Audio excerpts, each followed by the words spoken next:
నమస్తే అన్న అందరికీ.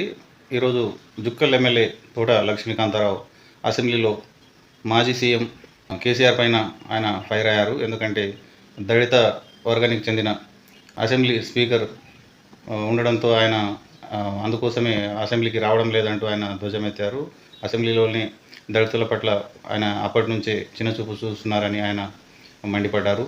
దళితులు ఉన్నంత వరకు బెంచీలు అన్నీ ఖాళీగానే ఉంటాయంటూ ఆయన పేర్కొన్నారు. అదేవిధంగా కేసీఆర్ దళితులు స్పీకర్గా ఉన్నంతకాలం ఆయన అసెంబ్లీకి రారని, నేను బాండ్ రాసిస్తానని రాసి పెట్టుకోండి అని సవాలు కూడా విసరడం జరిగింది. దీనిపైన ఆయన అసెంబ్లీలో మాట్లాడిన విషయాలు కొన్ని చూద్దాం. ఈరోజు ముఖ్యమంత్రి గారు కానీ మనమందరం కానీ ప్రతిపక్ష నాయకుడు వస్తలేడు అంటున్నారు. ప్రతిపక్ష నాయకుడు రాకపోవడానికి ముఖ్య కారణం ఏంటంటే ఈ ప్రజాప్రభుత్వంలో రేవంత్ రెడ్డి గారి అధ్యక్షతన అక్కడ కూర్చున్నది ఒక దళితుడు.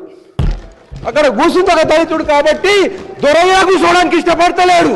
దొరకీడ కూర్చోవాలంటే ఆయనకు అవమానం కలుగుతుందని చెప్పేసి ఈ రోజు ఆ దొర వస్తలేడు. ఈ రోజు ఒక మాదిగోని బతుకు మంచిగా ఏంటంటే మీరు ప్రతిపక్షంలో ఉన్నటువంటి మీరు ప్రతిపక్షంలో ఉన్నటువంటి ఓర్వలేక బయటకు వెళ్ళిపోయినరు. ఈ విషయమైనా మీరు అర్థం చేసుకోండి. ఒక మాదిగా బిడ్డ సభాధ్యక్షుడు అయినందువల్ల ఈ రోజు ఆ దొర ఈ రోజు రాలేకపోతున్నాడు, అవమానం చేస్తున్నాడు. ఈయన ఆ మాదిగా బిడ్డ ఆ స్టేట్ మీద ఆ సీట్ మీద అధ్యక్షుడిగా కూర్చున్నంత కాలం ఈ ప్రతిపక్ష నాయకుడు రాడనే విషయము నేను రాసిస్తున్నా, మీరు రాసుకొని పెట్టుకోండి.